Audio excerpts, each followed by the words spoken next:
Hello and welcome back to my journey from normal to Norway. I wanted to continue along the series that I started with my last video, talking about reasons why I love Norway.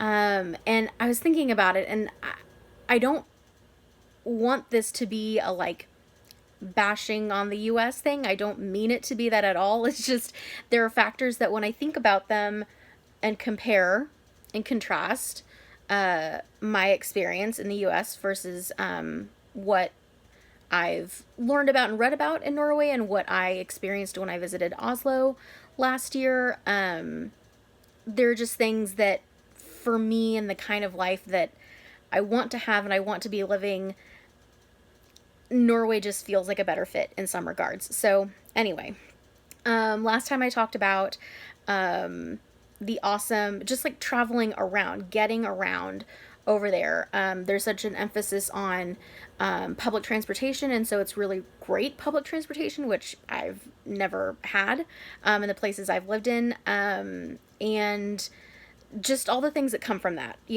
being outdoors more, being around people more, getting places quicker, things feeling more accessible, being more motivated to go places. Yeah, being more active even. There's just a lot involved in that. So anyway, I'm moving on to this second one. This is not, again, in an order of my very favorite, on down. It's just as I think about them and feel like talking about them. So the one that I felt like talking about today was just kind of the idea of work-life balance, which I don't know if that's a thing that's thought about and talked about all over the world. Maybe it is, but I know that for me, it feels like something that's really brought up and talked about a lot here, because it seems to be something that that we tend to not have and are wanting and working towards and talking about how do we get there and how it's important.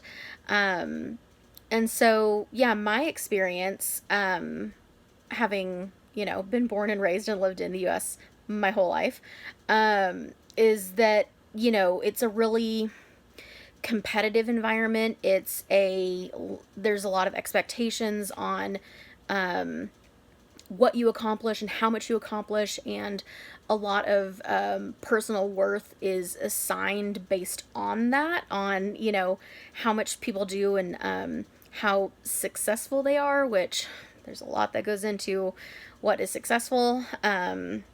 And I'm not super on board with kind of how that would be described by, I don't know, I think most of the society here. And so it's just, yeah, there's just a lot of pressure put on people to do as much as possible. And if you're not, working yourself to the bone, then you're not doing enough. You're not good enough. You're not working hard enough. You're not, and I just, it just doesn't feel right, and I don't like it. And so it's something that I've really put a lot of emphasis on when I've been looking for jobs, and I feel like the job I have right now has been great as far as that goes. It's something I really noticed compared to some of the jobs I'd had previously, where like it's funny because I talked about this before the pandemic and we went into quarantine and all of that, which here in LA, very much still in a work from home kind of thing. But before all this, when I started working at that place, I talked about how my work didn't follow me home, which is a big deal because I feel like a lot of what I've experienced and people that I know so far, who live and work in the US, a lot of times your work does go home with you, and you're expected to be available via, email at all hours. And if you get an email or a text or a call in the middle of the night, you're supposed to respond right away and act on it right away. And that's not great for life, for health and all the many forms of health. And gosh, it can just lead to burnout so quickly, and a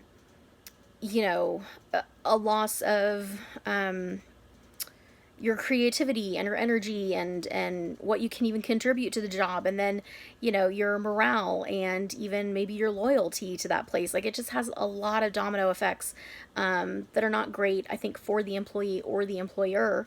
And so, yeah, that's been something that just has been around as I've been living and working here, is, that it's really hard to get work life balance. And like, there's, people talking about wanting it and wanting to work towards it, but then it seems to be really hard, if not impossible, to actually implement that and get to that place in your life, because you're thinking about your own expectations of yourself, which you can work on and you can manage. But when you think about the expectations of your employer on you, you can't really change those. And so you just hope that they're not going to expect too much of you. And if they do, hopefully you're in a position where you can leave and find a different scenario.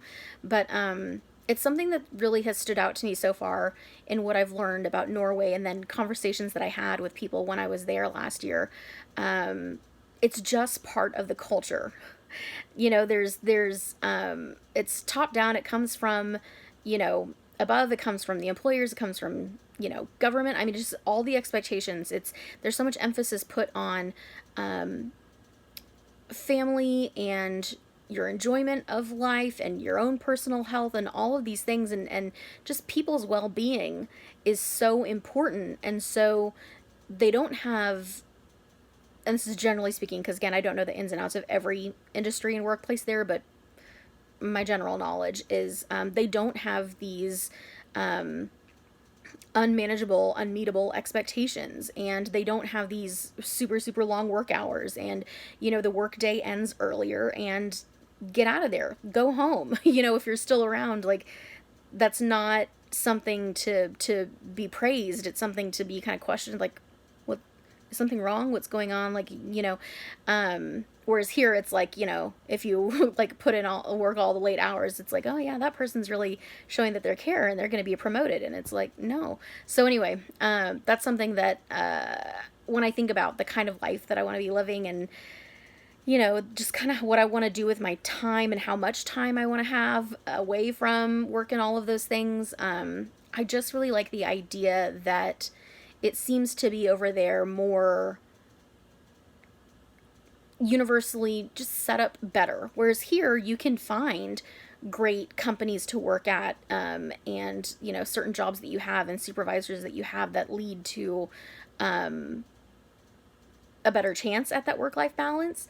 But over there, it's just kind of nice to know that, like, it's built in for you. It's expected already for you. Like, you're not going to be burning out. You're not going to work yourself to the bone. And even things like vacation leave and sick leave, and like how much you get each year and all of that, it just generally seems to be set up much healthier over there, and set up in a way that leads to like overall better quality of life and people's health and happiness. So yeah, I just can't help but think, like, man, that sounds great. I would love that, and again, I think I'm very fortunate compared to a lot of people that I know over here. So I'm grateful for the position that I'm in, but I also just love the idea of that being the social and cultural norm, that, like, you're going to be getting out of there at a reasonable hour and, like, getting onto your life to be with your family or your friends or do whatever it is you want to do. And so when I daydream about how my life would look, that's a big factor. So it's something that I really admire about how they have things set up, how things are run over there. Yeah, just part of the culture and part of people and their lives and what they expect of themselves and what they expect of each other. I think it's something to really be encouraged by, inspired by, and to work towards. So that's another reason why I love Norway. I hope that you all are doing as well as possible. The difficult, strange times continue. We're at different places all over the world, and some people are more willing to follow suggestions than others, and some people seem to care more about other people's health than others, and it can be scary, and it can be frustrating, and it can be disheartening, and then it's also hard to not be envious when you kind of see where it seems like maybe some others are doing better. And yeah, there's a lot of opportunity for growth in all of this. And so I'll be interested to see what comes out of it. For now, life continues on just the same for me. I'm here alone in my apartment in LA, working from home, and trying to handle my free time better and not just zone out in reading and watching things and staying up late doing that. So I got a lot of room for improvement. I'm trying to be better, and I will continue on that path.